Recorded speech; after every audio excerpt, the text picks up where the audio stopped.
What's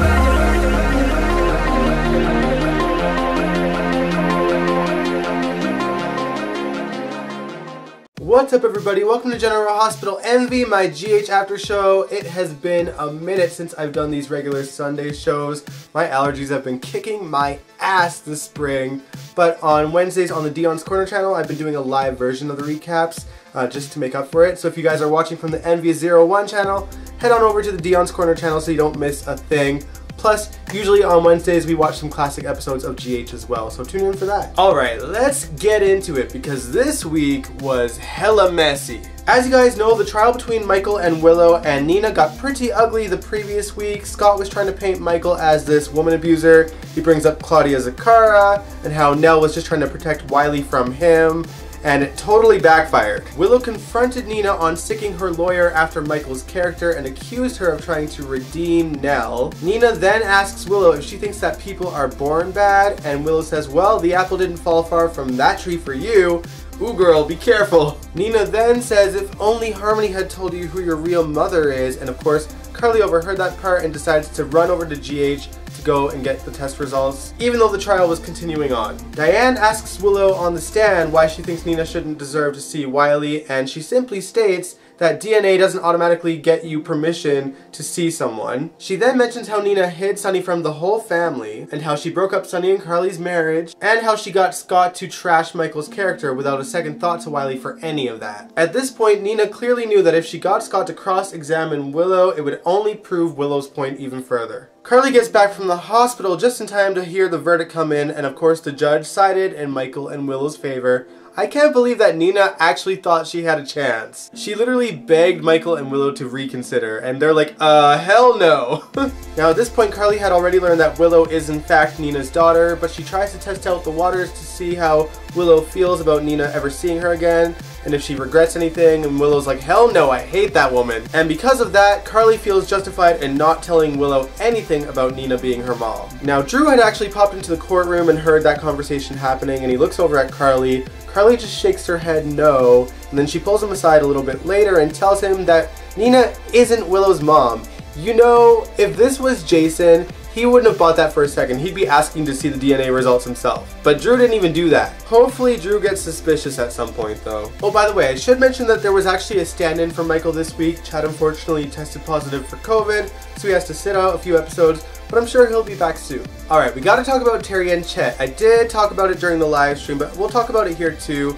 Basically, Amy got Chet a job offer in Chicago to try and get Chet and Terry away from each other, but then she felt guilty and confessed to what she did. However, Chet and Terry had a conversation, and Terry tried to persuade him to go and take the job, and he actually does take the job, and there we have it, folks. That is the end of Terry and Chet. Now, in all fairness, this is only because the actor that plays Chet actually moved out of California, so it's not because the writers didn't want this, it's because the actor moved. But it sucks! Those two sparkled with potential. I'm so upset about it. Hopefully they find a new love interest for Terry soon though. Now Terry's co-chief of staff Britt might have better luck in that department, not that you would know it if you watched from the beginning of the week. The MetroCorp pool is back in full swing. There was this singles event there that doubled as a charity event, and Britt decided to attend to put herself out there and mingle with the other singles. However, the only way that she felt that she could do that was to get absolutely smashed, totally freaking drunk. Terry showed up to be her wingman, and Brad of course was there too, and even Drew was there for a bit before Britt got drunk. He was the one that encouraged Britt to stay and mingle. Once Britt drank herself silly, she got the whole venue's attention and talked about how much love sucks. By the way, I should mention that a lot of people that we know from Port Charles were there. Dante and Sam, Maxie and Austin,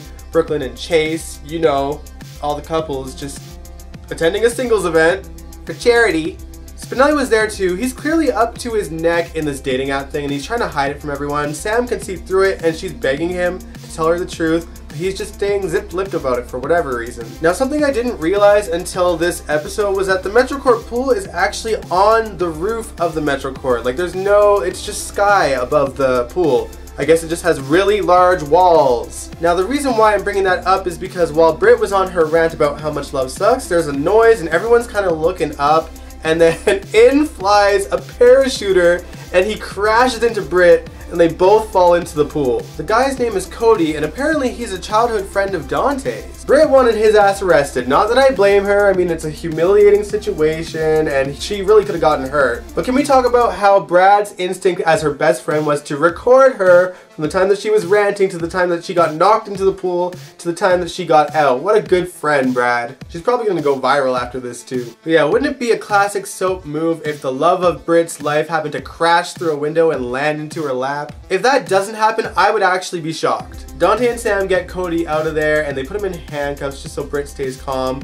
but Dante had no intention of actually hauling him into the station. Instead, the three of them go to Charlie's to have a beer. Now they have a bit of a catch up, and from what I could tell, Dante and Cody clearly had a bit of a mischievous friendship in their day, but there was an underlying sort of vibe that they might have done something even more sinister that Dante doesn't want to get out. Sam was making conversation with Cody and asking him questions and asked if he'd ever want to settle down because she might have a job offer for him if he's wanting it, because she found out that he likes horses and that he used to work at a ranch, and I think she offered, was it the Quartermaines Ranch or Castadines? I can't remember. Anyway, Dante just kind of steps in and he's like, no, like this guy's a bit of a drifter. He likes to travel everywhere. He's not going to stay anywhere. Right, Cody? And Cody's like, yeah, right.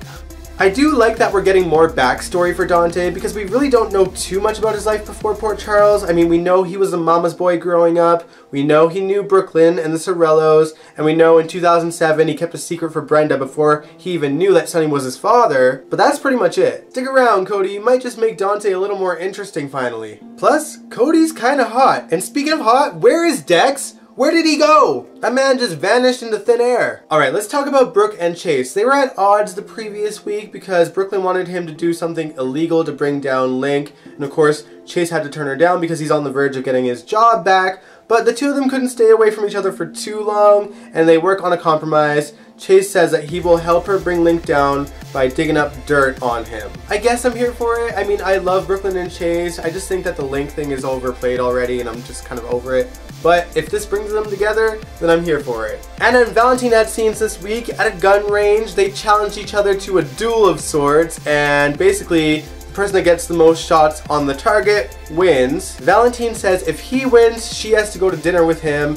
Anna doesn't tell him what he will win until, of course, she wins because she's Anna Devane, and she always wins. Her prize for him is taking her out, so it's the same thing basically. However, when Anna leaves, Valentine gets a call from Victor, so I'm assuming he's not gonna go. Alright, let's talk about Trina because this girl is ready to have herself a hot girl summer with Rory. They had a day out on the town together, and Rory walked her back to her house, and of course, Taggart and Portia were there, and Taggart went into full-on dad mode with him. It was pretty funny to watch, I'm not gonna lie, it was funny to watch him interrogate Rory. Taggart even graciously walked him out of the house and left with him. Truthfully, I'm pretty sure Portia doesn't care who she dates as long as it's not Spencer, but she's clearly happy for her daughter. Now personally, I'm kind of on the fence with the couple, partially because you guys know that I've not been a big fan of Rory to begin with.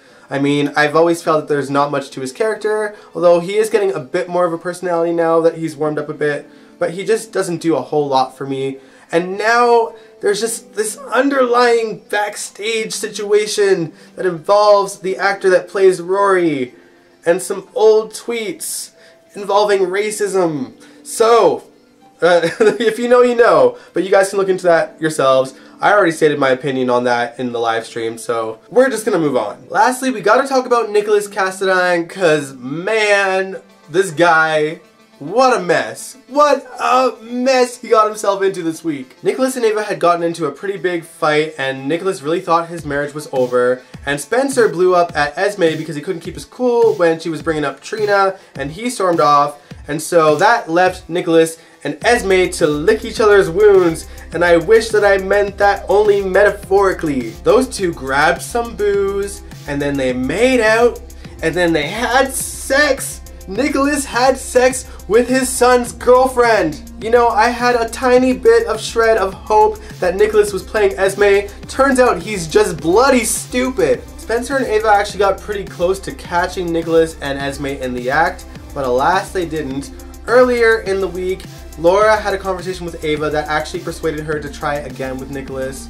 And Spencer got a good stern talking to from Cameron because Cameron's fed up on having to keep the secret from Jocelyn, and he says, if you don't do anything about this tonight, I will tell Jocelyn the whole truth. Ava goes into the room where Nikolas and Esme just had sex to talk to Nikolas about how she wants to work things out for him. Esme had ran onto the parapet in her underwear to hide, and she accidentally dropped her shoe. It was actually an accident, and Ava heard the noise, but Nikolas was like, oh no, it's just the bats. They tend to eat up there this time of night. Okay, Nick, nice try. Once Nikolas and Ava leave, Esme goes downstairs and she runs into Spencer, and they have a conversation, and he apologizes and says that he really wants to try for her, and she, of course, forgives him, even though she's clearly just playing him. Naturally, when Nikolas and Esme have a moment alone together, they agree that they should never talk about this ever again. You know she will. Naturally, when Nikolas and Esme are alone again, they agree to not tell a soul about this ever happening, but you know that Esme is going to one day use this as blackmail material because that's just who she is. But here is my prediction. I think that Esme is going to get pregnant with Nikolas's child. I just know it's gonna happen.